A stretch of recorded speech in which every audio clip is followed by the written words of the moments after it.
Okay, hello everyone. Um, so it's been a while since I've done a live, and I just wanted to, touch base with everyone because I know that, here in the US, sometimes the holidays can be kind of, trying, to say the least.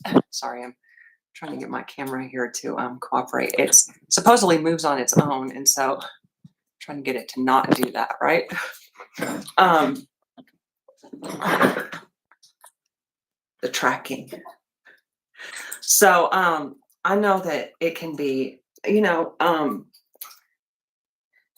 kind of bittersweet for some people, during the holidays and stuff. And so I just wanted to, come to everybody. Hopefully, you guys can hear me and everything okay, right? And just talk to everybody about some of my own struggles that I've had over the last year or so. Um, I kind of have like this darkness or something that's here hiding my face. But just to talk a little bit about ways that we can heal ourselves. I've been on this big healing kick, for several years now because I've, been going through, my own set of things that we all do, and that's the thing, right? To remember is that everybody is really like going through something, really. We all are.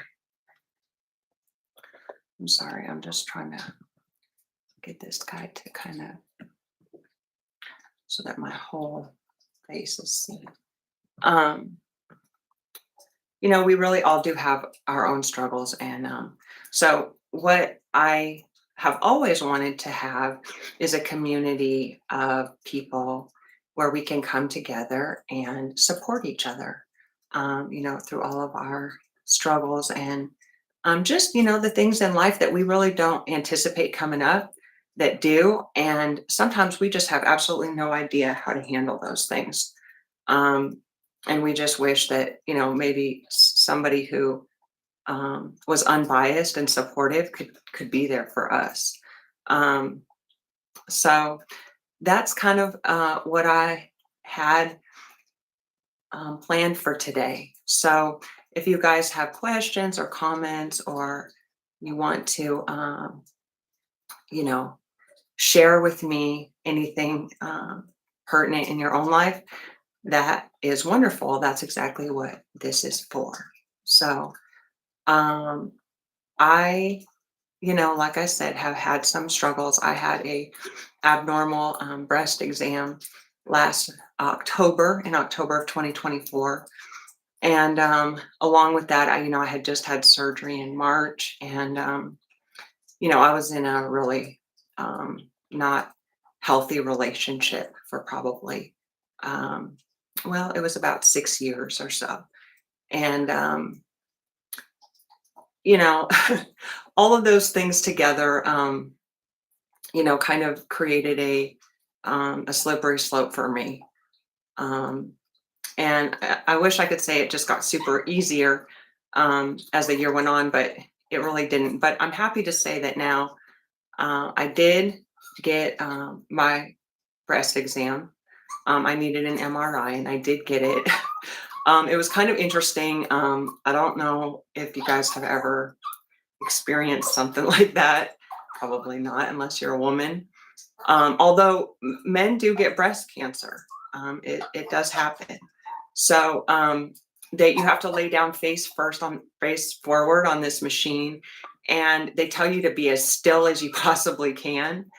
And it's difficult because you're trying to be really still, but if like, it's really uncomfortable.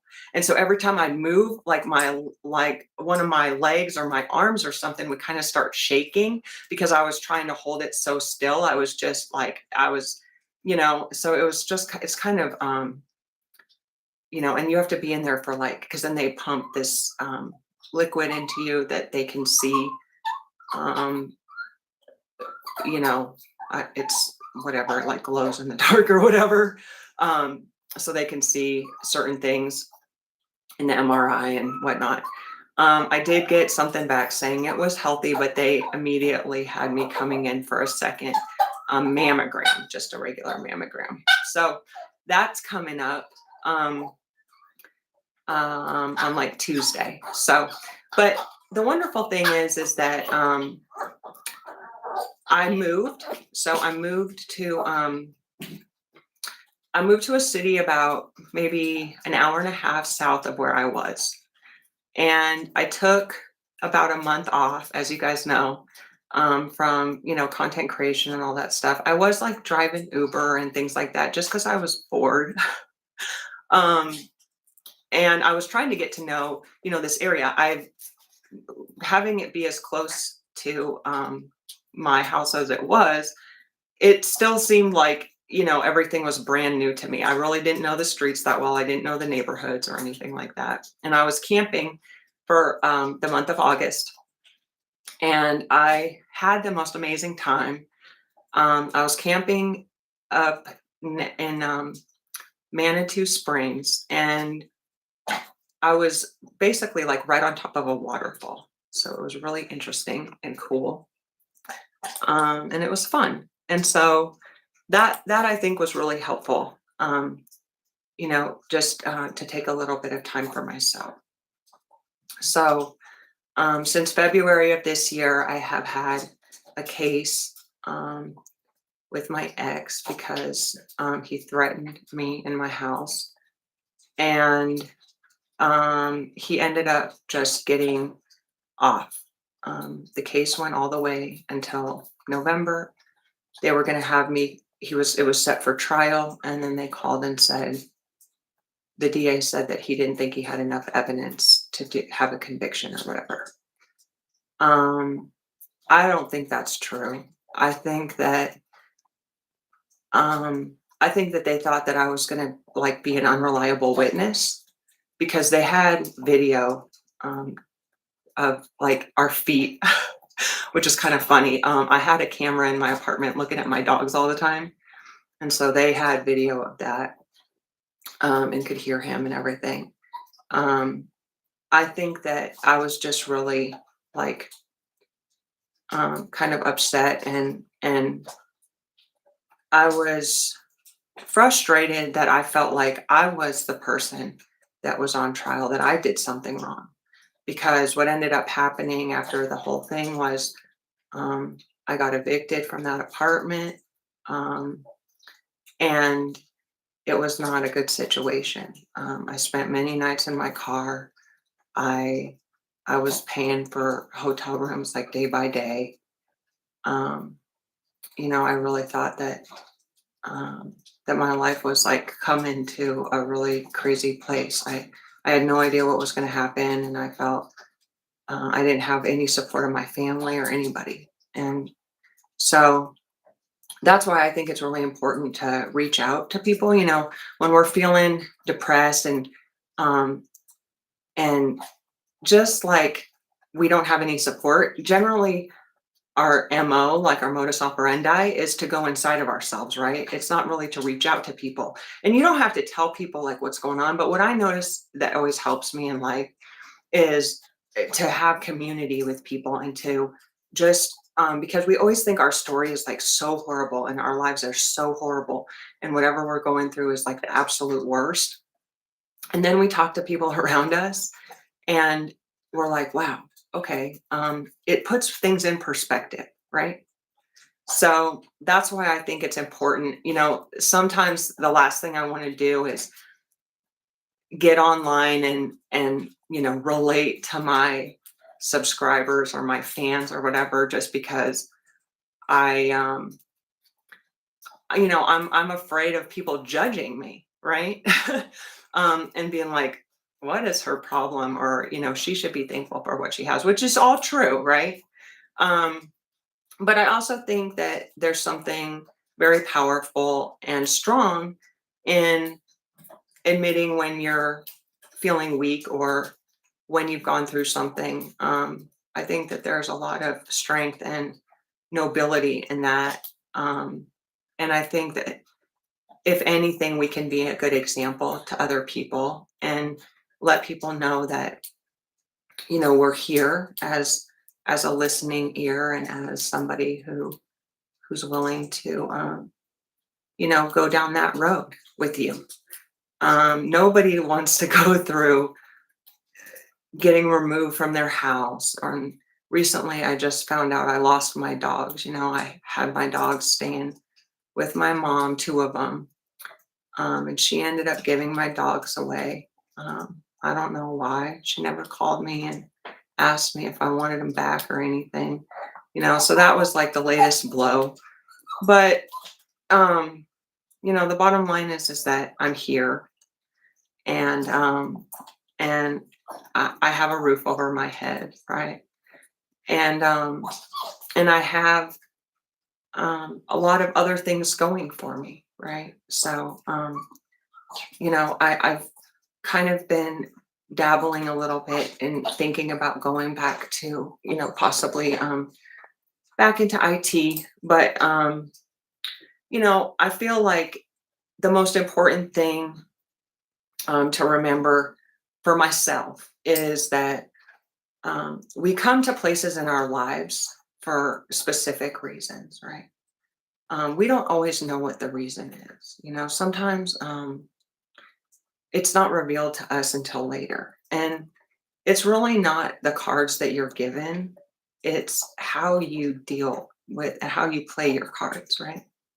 Um, and it's hard when you're um, at your lowest and you feel literally like you have no one. You don't have your family, you don't have anybody. And people really don't want to deal with your problems. They're like, you've always dealt with them just fine on your own. Why are you, what's the problem? And the problem is sometimes is that we have so much that, so many things that we're dealing with that we maybe haven't dealt with before, that we become, there's fight and flight, and then there's frozen. And I never in a million years thought that I would be somebody who would become frozen, right? But I did. And that is a really hard thing to get yourself out of. I will tell you that, because when you become frozen, you kind of let everything go. You stop going to the doctor, the dentist. You're basically just trying to keep the wheels on the bus every single day. You're just trying to find a place to stay at night.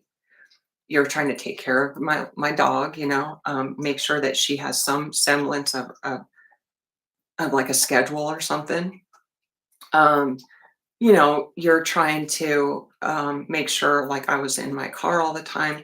I was making sure that my car had what it needed, but my plates were expired. I just, when you become frozen, you are like so uncertain about what's going on when you've never had that fear or feeling of uncertainty that you, hey, how are you? Happy to catch you too. Yeah, I know it's been a while since I've been on. So how do I know you? Are you just one of my subscribers on here? Or do I know you from someplace else too? I almost, I've been like, the last couple days I've been wanting to do a live, and I broke out so bad on my face, and it's like everywhere. And like, I'm not trying to have it like be like a shadow right here. I just decided today, I was like, you know what, never mind. It just, I mean, whatever, sometimes we just, I mean, that's reality, right? So um I just decided, yeah, I'm just gonna do it anyway. But yeah, I'm happy to be here and just say what's up to everybody, and just, be real. I know, like, a while ago, so when I first moved into this place, I was having just some terrible issues with my internet. And I really don't think that they're over yet. I have 3 ISPs here because my internet is so bad.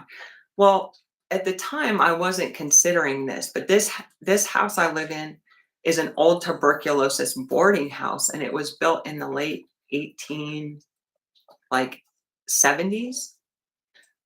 And So there's something I kind of all of a sudden had this like aha moment, and I called or I texted my stepson, right? The kid that was my ex's. Oh, oh, good. Yeah, because I got kicked off of there.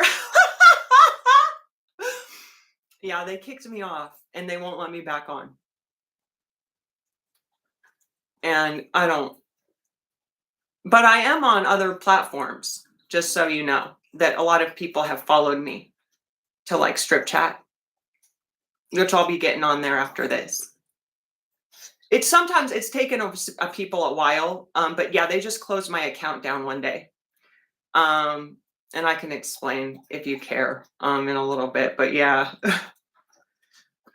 So I'm glad you subscribed to me here though, so that you could find out, yeah, like where my other haunts are. So that's great. And that's what I was kind of hoping. I have quite a few guys that were following me from other places that, I know that they've been trying to get off of, campsites and whatnot. And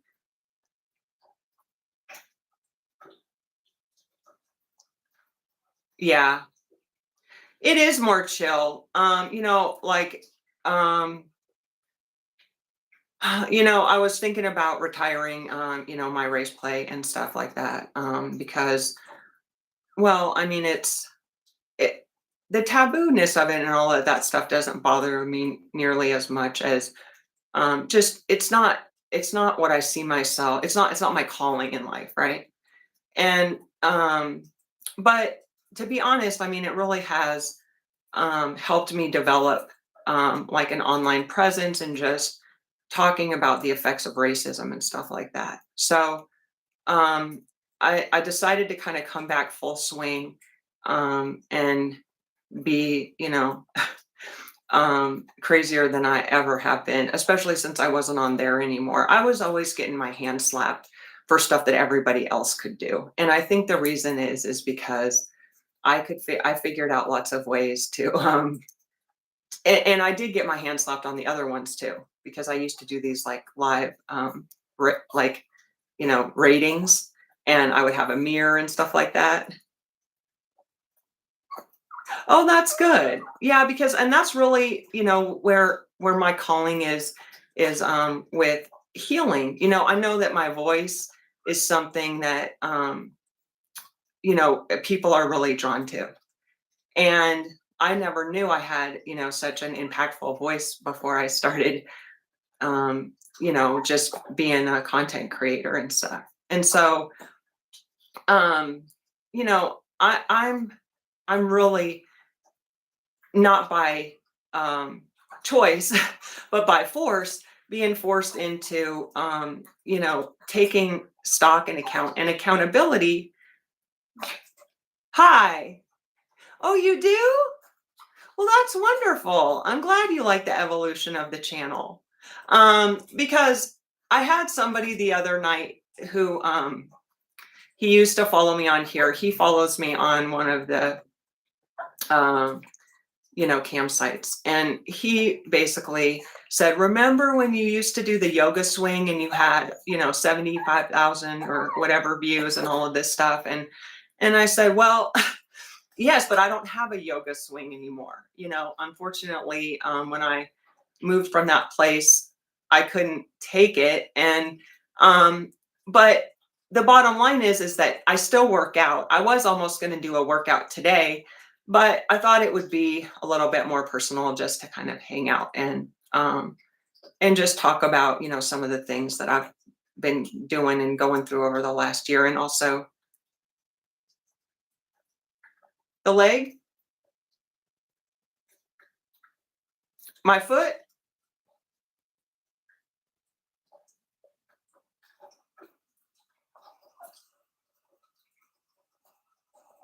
Oh, yeah. So my foot is it's actually quite a bit better. So I had surgery in March of 2024.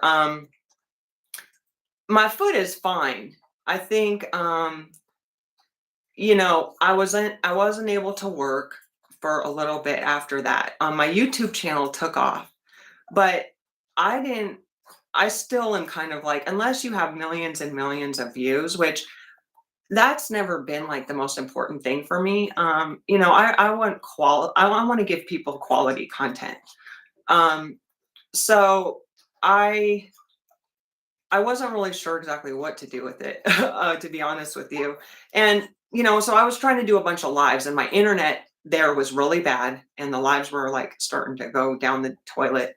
Um, and so when I got here to this house, which is in August, I was having internet problems again, big time. And so I've been keeping, this is the first, well, I did a live because I was talking about Verizon, um, because they were just like not being responsive at all. They were telling me that there was an outage every single day. The outage would be for days longer. And I'm like, how in the world can this be right? I said, well, guess what? I'm going to get on my YouTube channel and I'm going to talk about, what I've been experiencing and stuff and whatever. So they had somebody call me and do all this stuff, but it's all just a bunch of smoke. Um, so my foot, yeah, is good. I just started, since I don't have the swing, I just started. Yeah. Yep. And that I had a huge window in there, right? And so and I'm still going to my storage and getting things out of my storage unit. And so there will be and I guess one thing I forgot to do was turn on my little light over here, because see, it's getting dark so early now that I was kind of forgetful of the fact that I was going to be doing this live right when I was going to be when it was going to be, the sun was going to be going down. So I still have those paintings. They're obviously placed in different places. And I do, let's see. So, and this is like a window right here, but, again, like the sun is color was going down. And so this, I have like some stuff over it, but anyway, yeah. So I'll be experimenting. Well, that's nice because I was worried about. Yeah, I am. I am still in Colorado. I'm in Colorado Springs now.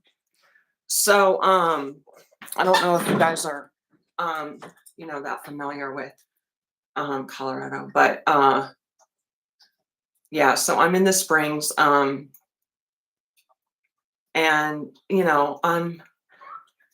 I really didn't know the Springs that well, but we just had this huge snow, and I haven't left my house in like days.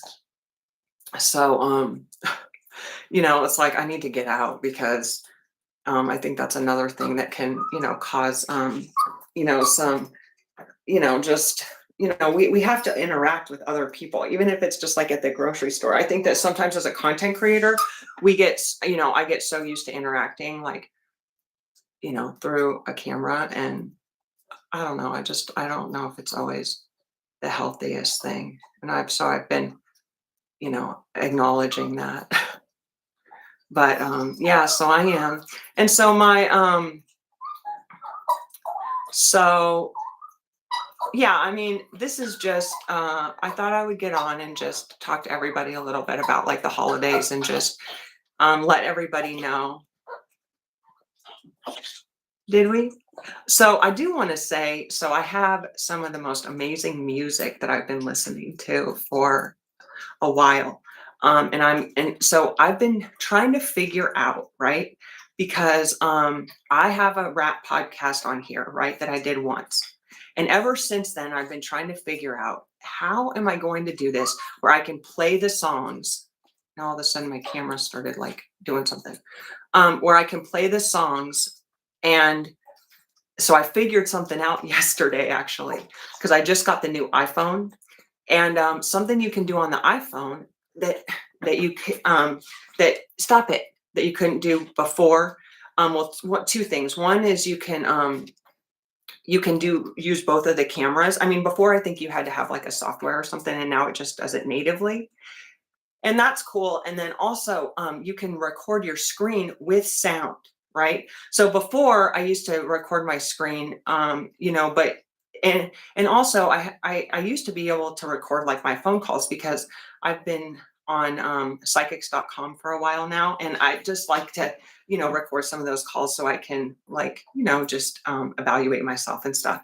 But anyway, so yesterday what I did was I went through the playlist. So basically I've been listening to new music and I wanted to share it with everyone. Some of the music though is not it's not licensable, right? And so one of the guys that I've been wanting to because I would like to have some of them on my podcast here and interview them, just have them come in as on their end or whatever, because I've been really into South African rap for the last like year. It's been really heavy on my on my on my playlist.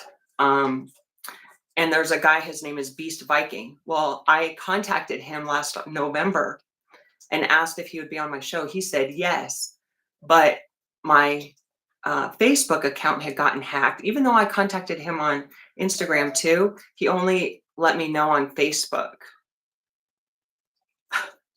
Yeah.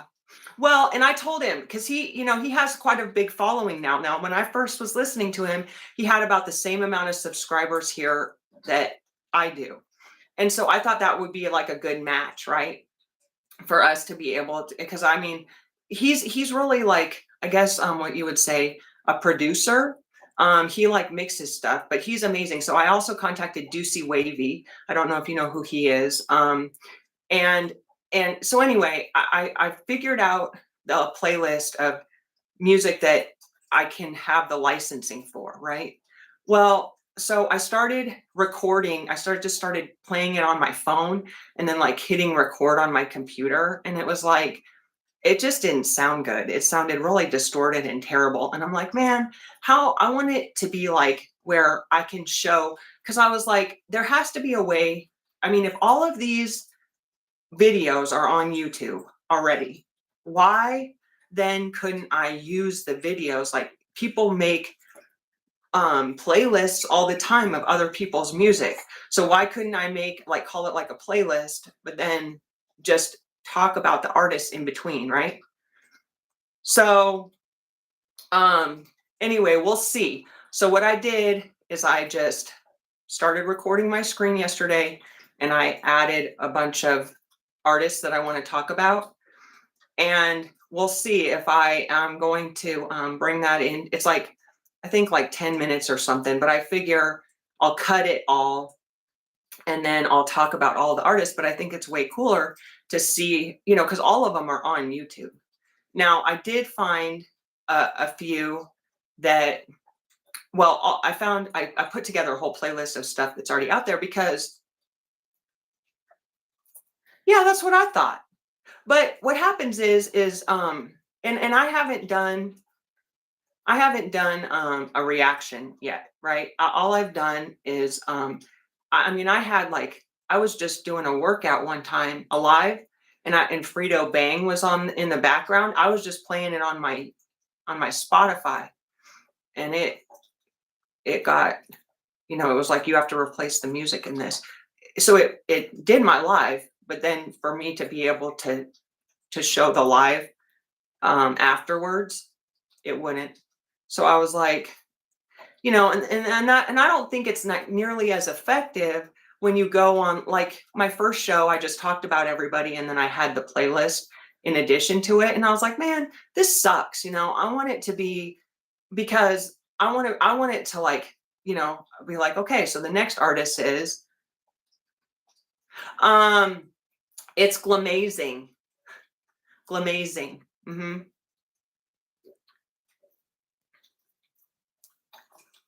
Yeah. And I also have a website that's glamazing.click that you can, it has links to like my OnlyFans and all of that stuff as well. So I have been coming out with some really crazy AI stuff. So I made an entire race play coloring book that is, I mean, I've shown it to a couple people and they're like, whoa, that's really hot. um, so, I don't think that people are going to download it to color, but it's got 20 images that I made, um, with very specific um, parameters in AI. Um, and it's pretty cool. And I'm also working with a film producer right now.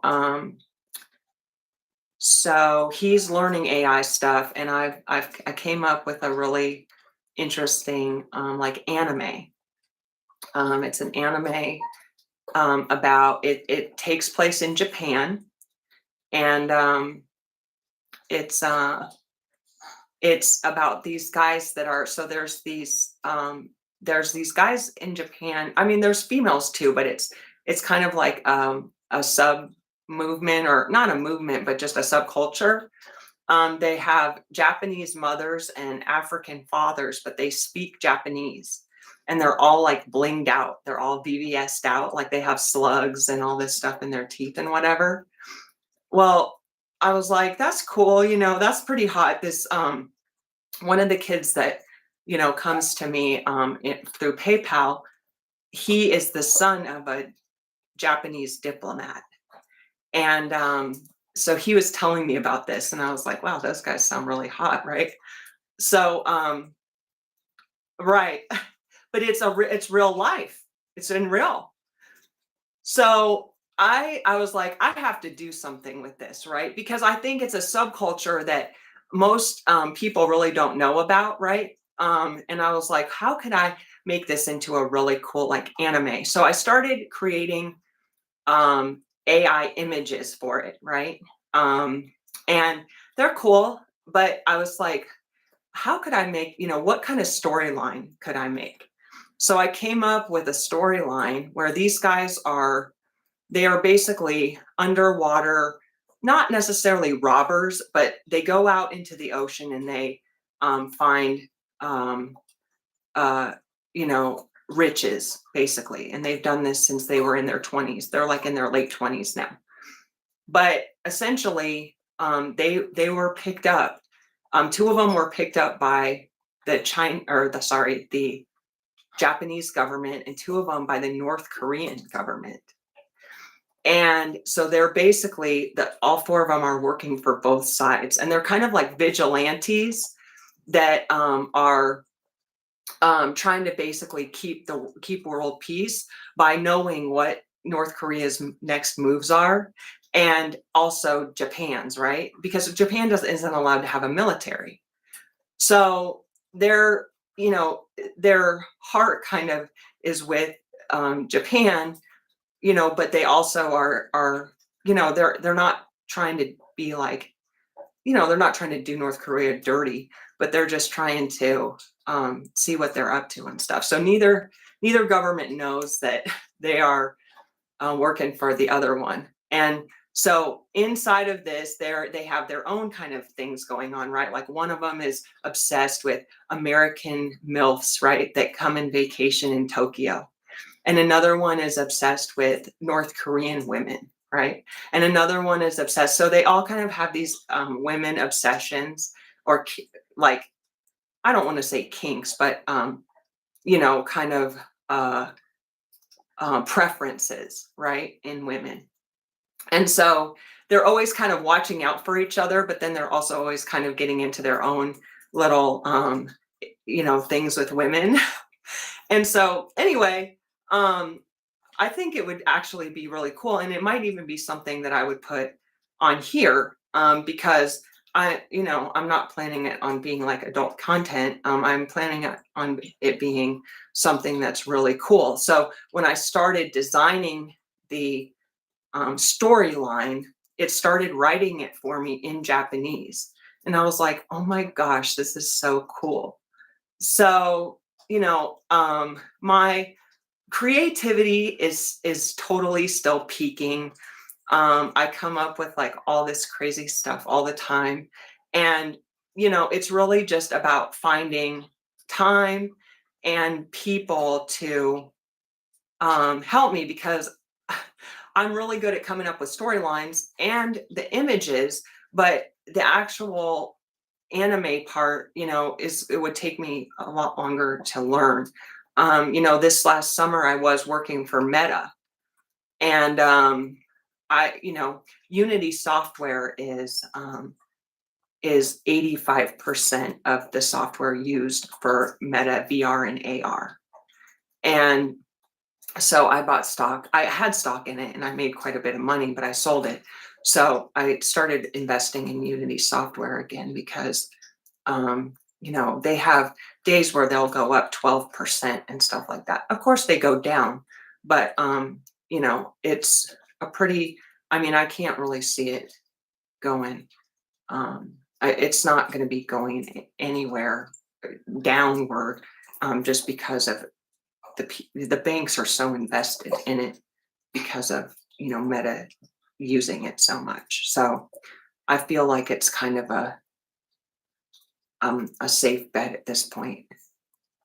I would go to Japan. Yeah, this kid, he's 24. He wants to convince his parents to have him go to the United States for his college graduation, and he wants to meet me, and I'm like, he's like, just for coffee, and I'm like, that's all it would be, because you know but he comes to me probably like twice a week. I met him actually on SC.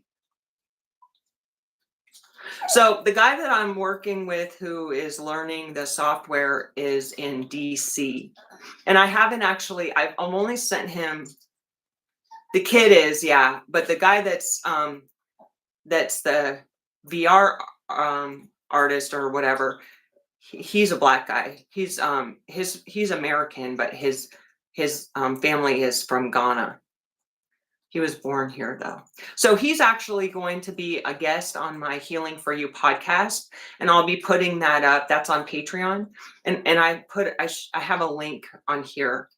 And so I sent him the pictures that I made. I don't know.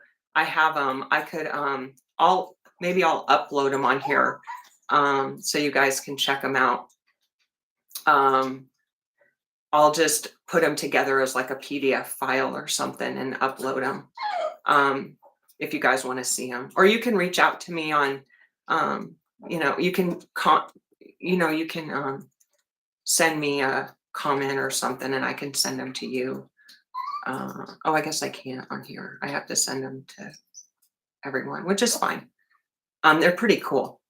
So, but I'd like to develop them a little bit more. I have some in like black and white pencil, some in like Japanese, old Japanese, like illustrations, right? And stuff like that. So no, the kid that is from Japan is the one that told me about these guys. And I was like, he's like, I'm a dude and these guys are hot.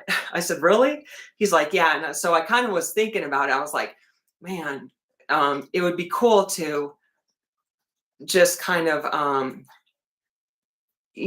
make something on the like DL, just about that subculture, and not really, I'm not trying to like blow them up and, all that stuff. But I'm sure, there's a lot of people in Japan. So I'm sure that, they're like an unspoken secret who that, no, he doesn't. He likes mommy stuff. Hmm. He doesn't mind, but he doesn't ask for race play. No. You should you should see his face, like when I do my one-on-one sessions with him. He's just like, shh, my dog. He's just like, and he maybe lasts about 3 or 4 minutes, but he pays for 15.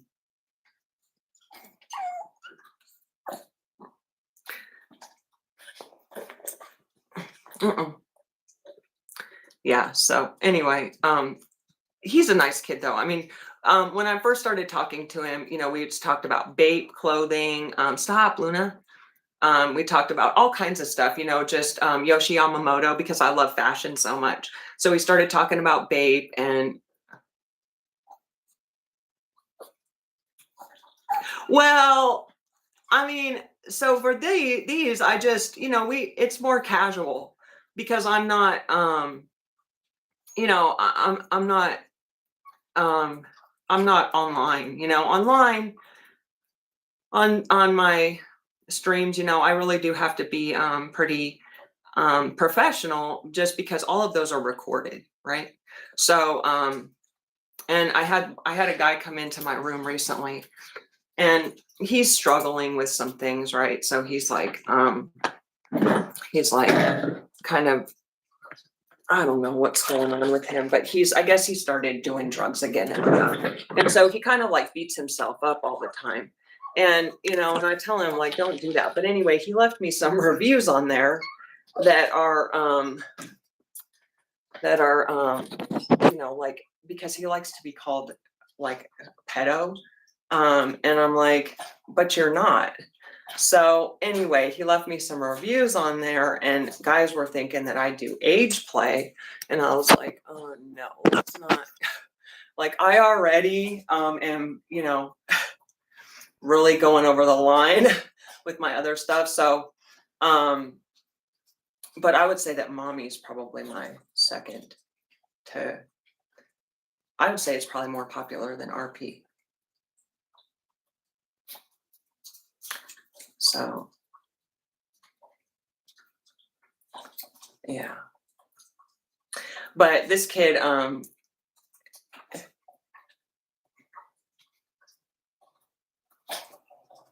well, and if you guys follow my blogs and stuff, I have kind of an issue with that, and I don't, because this is my, not to get too much into that, because I don't, um, I don't want this to be like rated R or whatever, but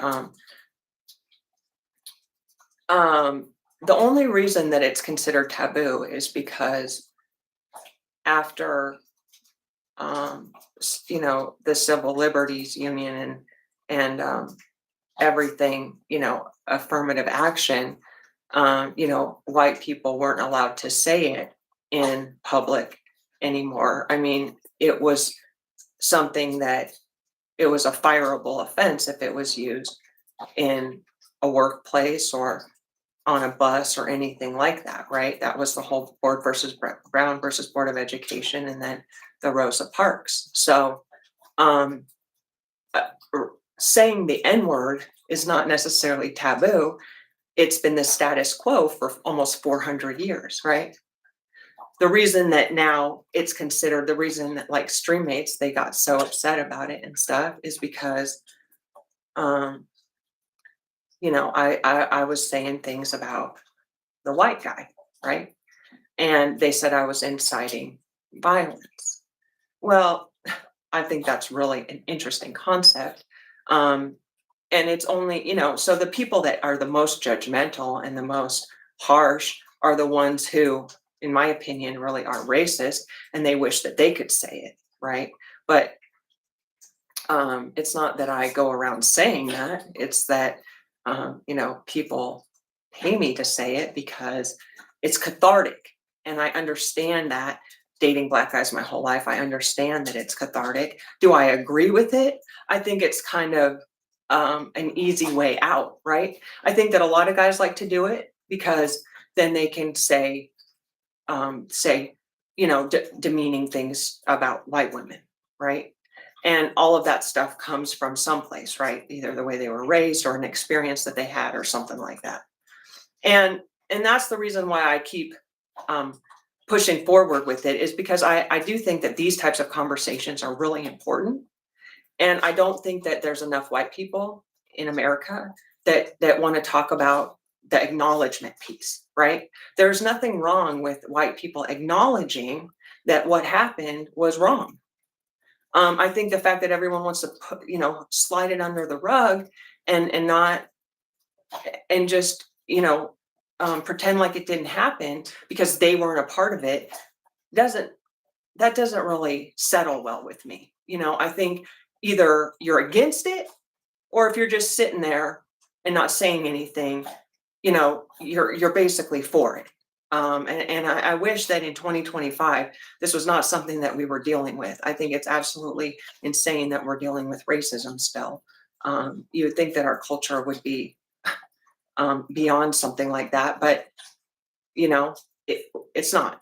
And so, the fact that it's taboo, I think, is because there's a sentiment, right, that if it's being said, it needs to be said in a demeaning way. Now, I also want to say that one of the reasons why I revere Black people so much in America is because they continuously, as a culture, take garbage and make gold out of it, right? Make diamonds out of it. And they did that with the N-word, right? And that happened, after the crack epidemic, when NWA and everybody, when rap music started really taking off, can you imagine listening to rap music without the N-word? I can't really. It's one of the most famous, it is the most famous word in the American lexicon. And I think the reason, in my opinion, is because Black people took it back. And I think that that's something that again, we need to acknowledge and appreciate, right? We wouldn't have jazz, we wouldn't have rap, we wouldn't have soul food. I mean, there's a million things we can mention. The telephone, the cell phone.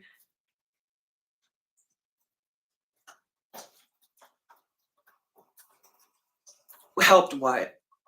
Black exploitation films.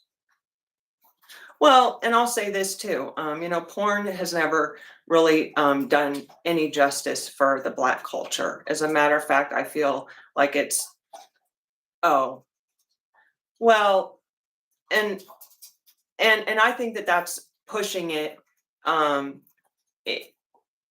in a different way. I think I think it's a word that is not for white people to decide or make judgments on or even say.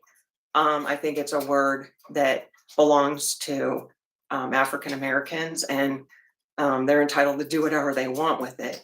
The film industry, just like porn today, it pushes, cuckolding and all that stuff, which is demeaning. I mean, basically making the Black man animalistic, right? And I feel like that's way more racist than what I do, but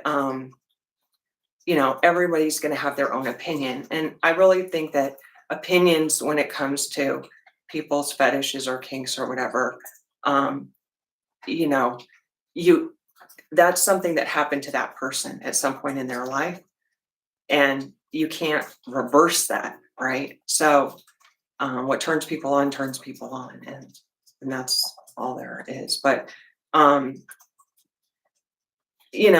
mean, I think that race play is a symptom, and it's an effect.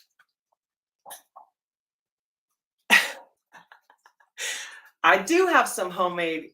Yeah, you see all my sewing machines, huh? I have been making quite a bit of stuff. I was. I really don't have anything new. I have, some things that I kind of refined a little bit more. I have this lace. I don't know. You've probably seen it. It has the Virgil Abloh. What's his white? I can't even think of it right now. Yeah. So I mean, I have like this one. Hold on one second. These the hardwood floors in my thing are just crazy. Hush. Hold on one second here. I gotta turn the light on over here.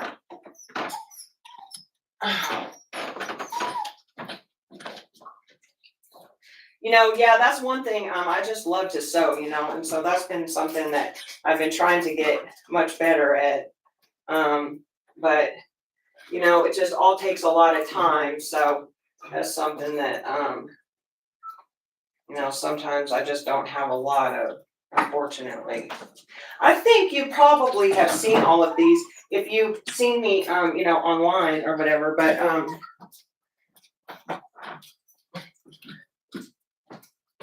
off white. God, I couldn't even think of it. Okay. Well, I'll tell you why it's like that. Is because when I was going through all of this stuff, I kept wanting to sew, and I found both of those sewing machines. One I bought from a girl for like $30 on Facebook Marketplace, I think. And then the other one I found at a thrift store. And then the other one in the middle is my serger, which got all effed up. So this is one that I'll be honest, these are all kind of like too big now. I need to like bring them in. This is a Christian Dior one. And then this is one, I mean, it is too big, but it still looks good on, I feel like. No, I didn't start sewing until I was like 38. And then this is the other off-white one. This one I wear quite a bit. How I was able to do all of this stuff, because I was never formally taught. My mom is an amazing sewer and seamstress. She used to sew all of her own clothes in the 60s, right? Um, but oops, hold on one second. Can I mute this?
I apologize. Um, okay. So anyway, we're at the top of the hour, or what, bottom of the hour. Uh, so I should probably end this, but it was really good to talk to everyone and see everyone that came in and said hi. And I definitely want to be doing some more stuff about healing and have more candid discussions about things that are considered taboo, because I think that it's good again to acknowledge these things in society and take accountability for ourselves as humans, and some of the things that the ideas, and that's really that really brings me to a good point about language and the N word. We all have things that have been pushed into our heads since we were born. I think like 2,500 constructs get pushed into us in between 0 and 6 months, and imagine between 0 and 6 years. And a lot of times, the reason we're stuck in life is because we're we're committed to this language that we were taught, and we have the option in every moment to change our language. We don't have if we don't think that gay people are bad or black people are bad or anything like that, we can change the way that we talk to ourselves. We can change our language, and we can change the way that we speak to one another. We're not bound to that language. It's something that we certainly can change as we grow and mature, and we can let go of all of these ideas and ideals and mores that were pushed into us that no longer serve us, right? And so that's a perfect segue, to really the meat of this live was to encourage everyone to um, if something isn't serving you anymore, to take stock in that as a person, and myself included, and change how we talk to ourselves. Self-talk is one of the most healthy or destructive things that we can do, right, in a day.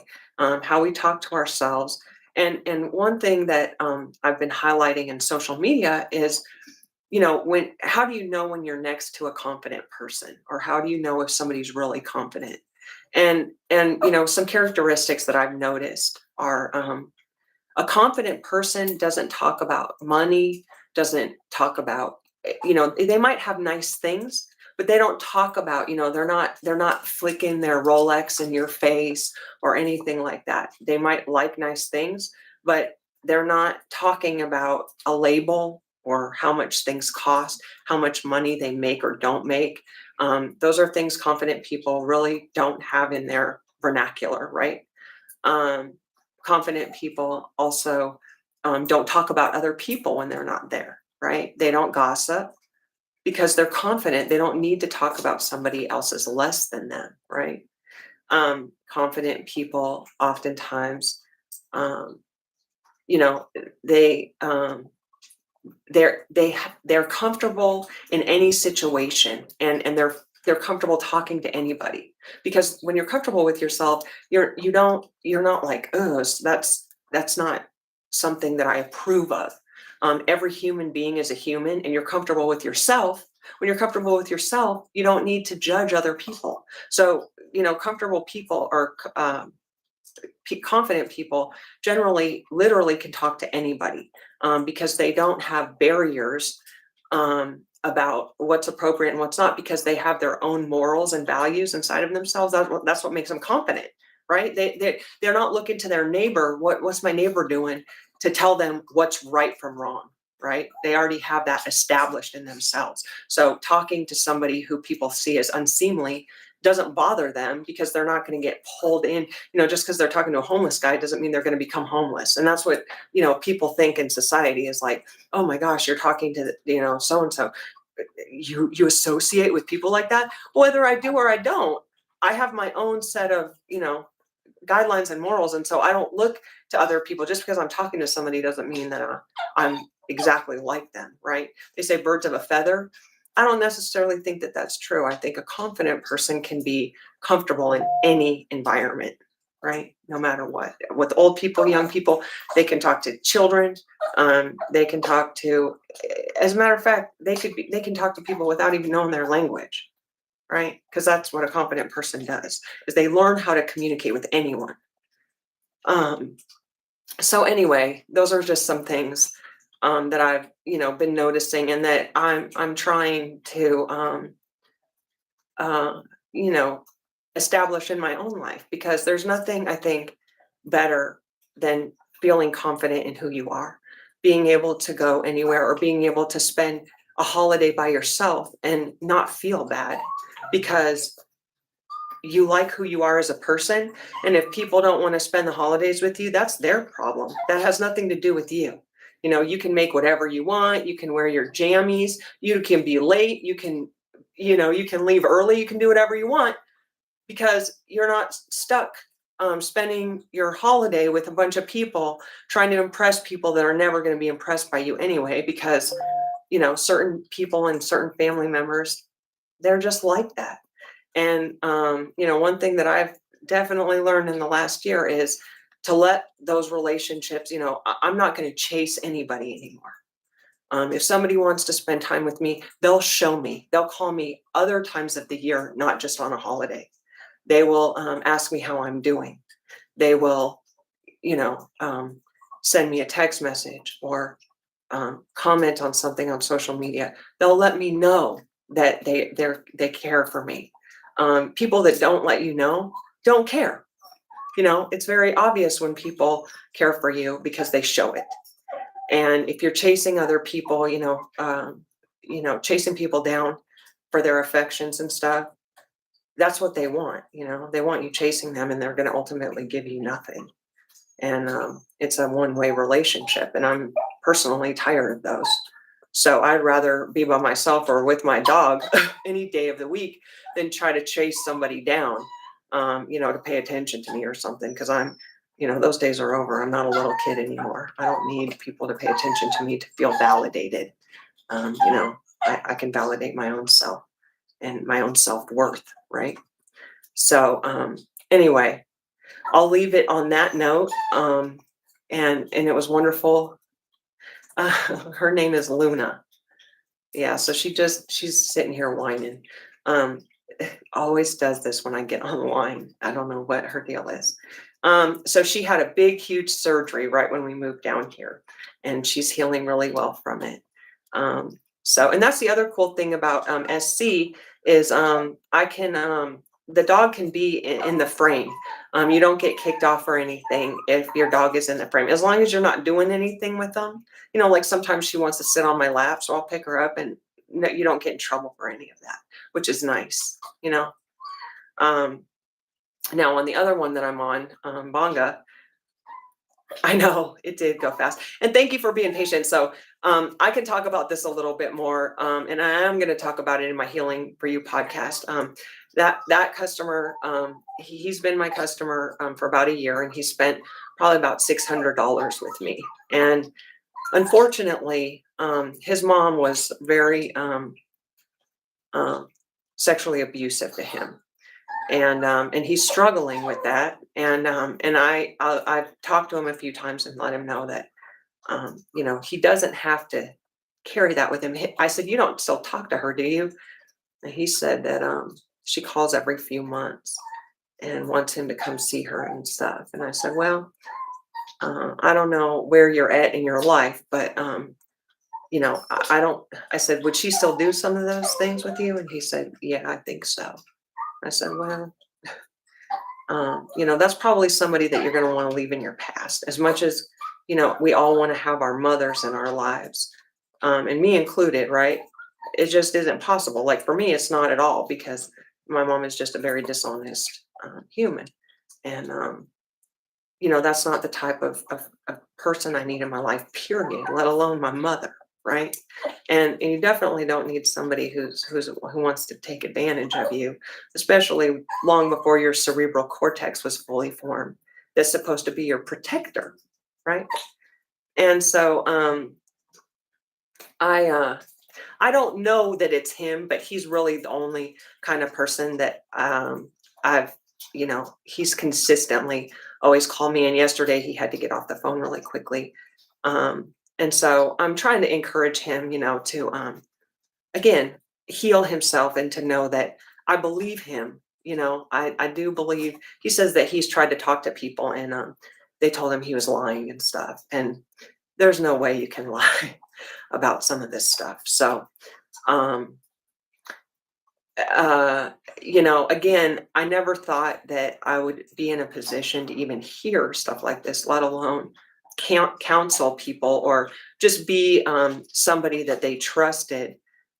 And I've never met him, and I have no idea what he looks like or anything like that. But my heart goes out to him, and I want him to know that somebody cares for him, cares for his like actual soul and being, um, and wants to encourage him to heal. Because I said, "Do you feel like this controls you?" And he said, "Yes." And I feel I can see that, um, and I would hope that yes, and that happens unfortunately quite a bit with the mommy, right? I think it does too with the RP. Um, and that's one of the reasons why I started talking about why I do it and all of that stuff is because not every white woman is the same, right? And I'll tell you right now, I've had the most awful experiences in my dating life with black guys. White guys have been the ones who actually were decent. The last guy, he wouldn't have recognized that we were in any kind of a relationship because he's so narcissistic and an alcoholic. All he can do is think about himself. And my daughter's dad died from alcoholism, right? He died in the back of a liquor store in 2021.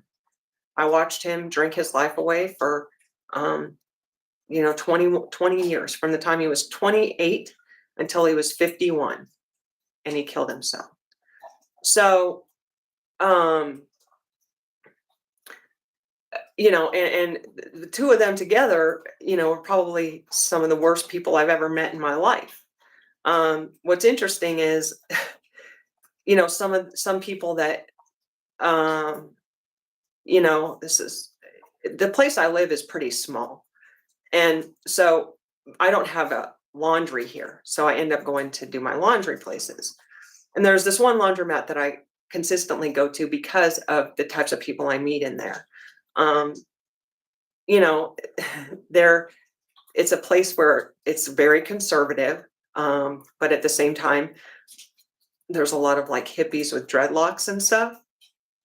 Um, this one town, Manitou, they never got the message when Jerry Garcia died that white people really aren't supposed to have dreadlocks, but they all do. There's so many people with dreads that there's a woman named Dr. Dread who drives around and fixes people's dreadlocks, or their hair is maybe this long, and then they put dreads in down to their butt. And I'm like, well, here's the thing that maybe I'm biased, but I do have very fine white people hair. And if you need to have somebody fix your dreads called a Dr. Dread, that's a loctician, maybe you shouldn't be having those in your hair. I don't know. That's just one opinion, from uh, a hole in the wall. But it's very interesting. People think that I don't know. The reason why I find it kind of offensive in a way is because they're trying to be something that they're not. I mean, like dreadlocks, having dreads, Nati dread. It for Jamaican people anyway. It served a very important kind of spiritual purpose, right? And so all these people are like walking around like they're some spiritual beings or something, and you know, eh, they're, in my opinion, not. they're trying to pretend to be something that they're not. And I just have a difficult time, um, you know, leveling on a human level with people like that. I can talk to anybody, but most likely, they're going to say some things that I probably am going to disagree with. And when I, you know, um, share my point of view, oftentimes people are offended. And it's their choice to be offended. So anyway, but it's like people like that kind of stay together. And so it's like a whole town like that. You can go to the candy store and pay 19.99.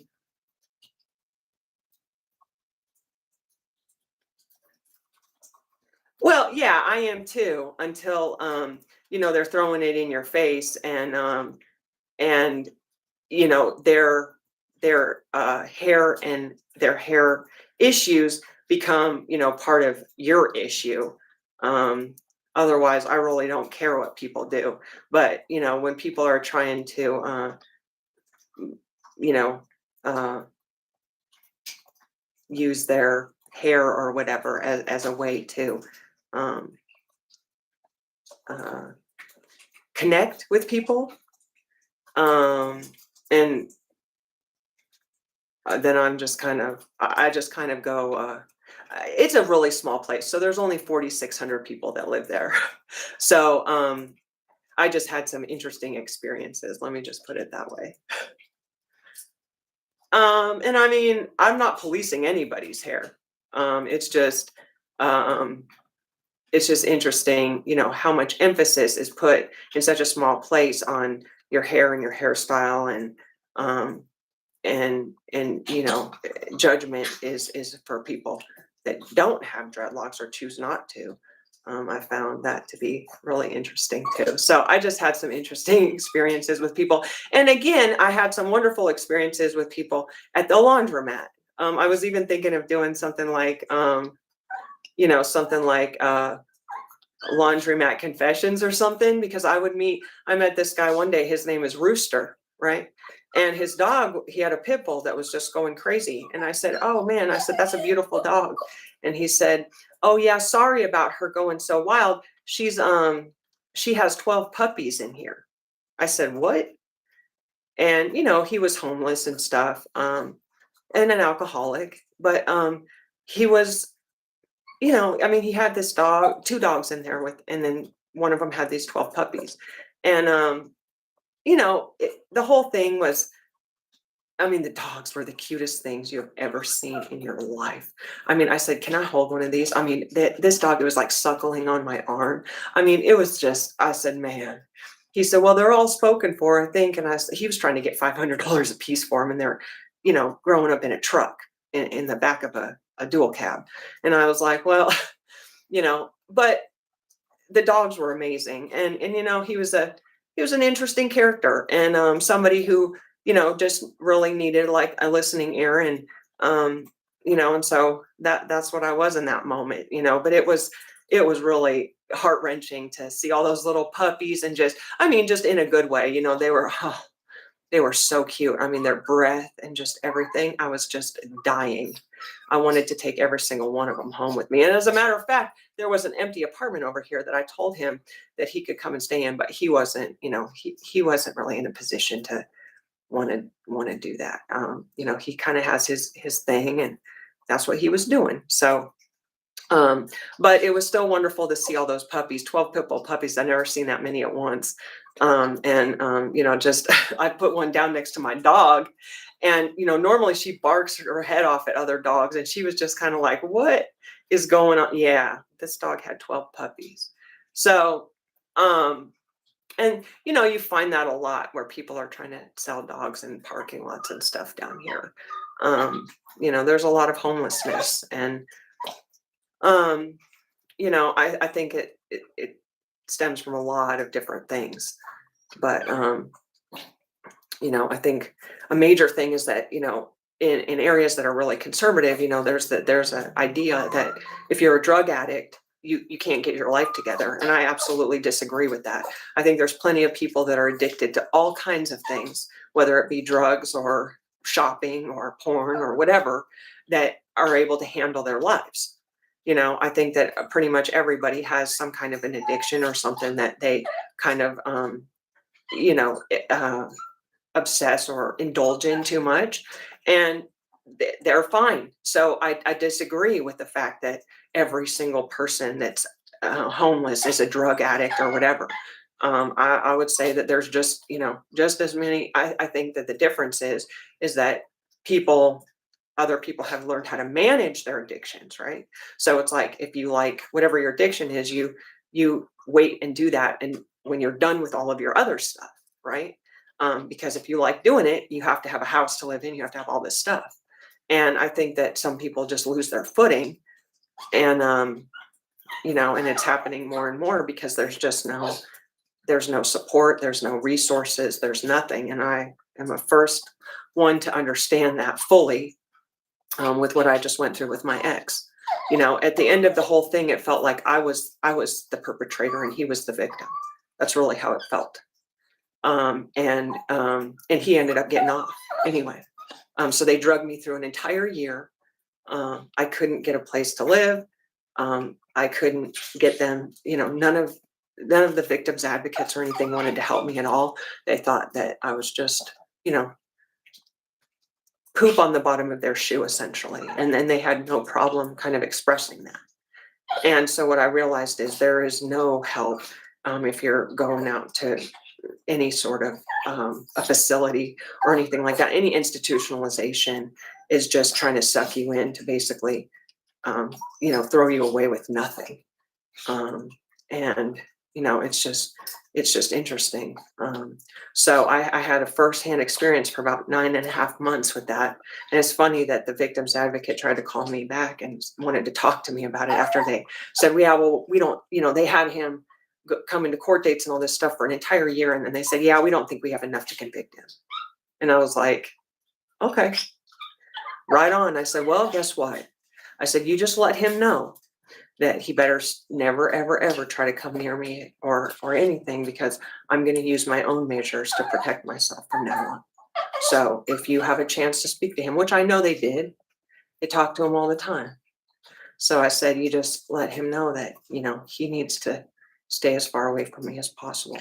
He doesn't know where I am. I moved to a place where he doesn't know. And so I said, I don't, if I ever encounter him in my life, I'll be taking my own protective measures. And one lady was like, oh, well, we have to report this conversation to everybody. I said, you should. Well, he threatened to kill me. And it's on tape. And he's gone to prison umpteen times for domestic violence, probably 7 or 8 times.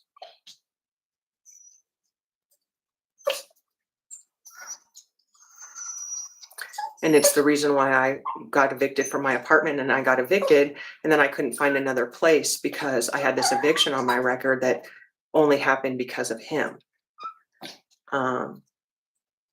Because I couldn't work, I had hand marks all over my neck. I couldn't work for about 2 weeks, and about a week and a half, and it just put me behind on my rent. And so they ended up evicting me, and that was that, and he was just living his life, in Wyoming and stuff like that. And he was going to court and stuff. But so they had the pictures from the marks on my neck. They had him on video saying he was going to kill me, all this stuff. And they said, yeah, we don't think and he has a record, that's as long as my arm. He had been in prison in 2022 for hitting a lady over the face with his gun, and then beating her boyfriend up when he tried to come and save her.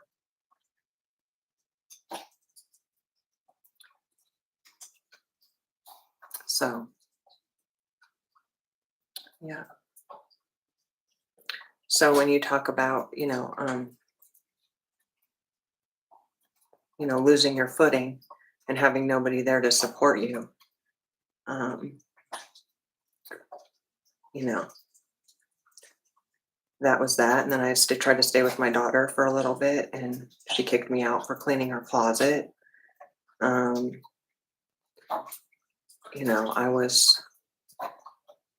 I felt like I was losing it. I felt like I was, going to have a mental breakdown, really. And then I found out who Goddess Green Eyed was, and, basically what happened to her. And that really kind of messed me up for a while. But the good news is that I start therapy on Monday, tomorrow. I've been asking for therapy for the entire time since February when this happened. I've been asking for therapy. No one would give it to me. I was denied mental health help through the state and stuff like that. It really just felt like they wanted to see me off myself, really. That's how it seems. And I was like, no, I'm not playing into that. So I moved and I just take it a day at a time. And, especially with the job that I do, it's not that easy to um, have a really good, I don't know. I don't date. I don't date. I have one friend here. It's my landlord's like maintenance guy. And he comes and sees me, occasionally. He doesn't have a phone number. So it's not like I can text him or anything. He'll just show up every now and again. And he's like my only friend. I don't really, I've just been trying to focus on getting my rent paid and, on all the other obligations that I said I was going to fulfill to the end of the year, and getting online every day. Sometimes it's a battle for me just because, I have a master's degree in technology, and I want to do something that is um, a little bit more dignified. But I still am happy taking whatever I'm given and trying to make the best out of it. So, um, I have my own battles, and I struggle with things, but, um, I still wake up every day and try to, I just don't think I'm really in a position to date anybody, really. Um, I don't really trust anyone, especially with the job that I do. And I don't think that anyone is going to want to date somebody that does the job that I do, understandably. So instead of putting us both through that and then, um, being disappointed or disappointing them or whatever, I just have. There's a lot of black guys down here. This is where the Air Force Academy is, but I'm not on a dating site or anything like that. And nobody, I mean, I have had some guys. When I first got down here, I was driving Uber, and I think I might start doing that again because that was really a nice way to understand like the roads and the neighborhoods and stuff, because I'm looking for a new place too. This place just isn't big enough. And, this is my bedroom and my sewing stuff is in here. Thank you. Well, I appreciate that. And I think that, what doesn't kill us makes us stronger. Um, and I truly believe that something amazing is coming because, through all of this stuff that's happened, I still haven't let it ruin me. I haven't started, selling like prostituting myself, or, I mean, there's a lot of things that people can do in these types of situations. And I've somehow been able to be consistent, and get online every day, regardless. Again, I took the month of August off, but I've tried to just be really consistent and, um,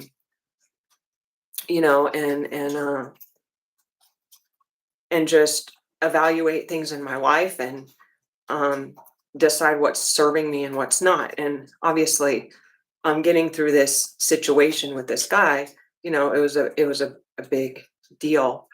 for me, because they were talking about me having to go up to court and testify and all this stuff. And I just didn't want to ever have to see him again, ever. I'm not scared of him in the least, but I don't trust anything about him. I don't think that he's a terrible person, in my opinion. And, he's drinking himself to death, and he's probably and I just didn't want to be a part of that anymore. I watched somebody else drink themselves to death in over 20 years while I was taking care of my kid by myself. And I was just like, I don't want to see this again. I do not want to see this again. So, I live in this awesome neighborhood, and when I was taking a break, I started making wreaths, and so I'm hopefully going to start maybe doing something with that. That's why I'm looking to move, because right now I really can't make this like a commercial storefront or anything like that. I can definitely advertise and stuff, and people can contact me, but having an actual store that people can, peruse and stuff like that isn't something I can do right here. If I wanted to, have it, I can rent another place. But if I'm going to do that, I would rather just have a place that has a garage and has the stuff that I want. This was a really good temporary solution, but it's not something that I see myself in long term. I love the neighborhood though, and so I'd love to stay in the neighborhood, but I'm just going to have to see. The good thing is there's I have a lot more options down here, and now that the eviction got suppressed because of the DV, I can rent a place and not have to worry about that. Which that's why I couldn't rent a place for months, because I was waiting for the lawyers to get the judge to suppress that, since the reason it happened was because of the DV and all of that stuff. So anyway, it's been just like one thing after another, and just trying to wait, be patient for all of this stuff to kind of come to a close. So I'm going to be so excited when the year is over. My brother took his life in 2017, and his birthday is December 31st. So the holidays really, and that's something I'm working on, is changing the words and what I associate with the holidays to be something else, because I want to be able to enjoy them and have them have new meanings to me, instead of what's happened in the past, because the past isn't now, and it doesn't have to make what my future holds. So all of those things are things I'm working on, and things I like to share with my audience, because if you guys are having the same struggles, I definitely want to have a community and a place where we can all come and feel comfortable talking about that stuff. So I apologize for going so far over. I hate it when my lives end up going like an hour and 30 minutes, just because it's me not being good with time management. But I think it's good to connect with everybody. So hopefully I'll see you guys, someplace else or on the flip side. Thank you. Yeah, so I'll be getting online here in a couple minutes for work.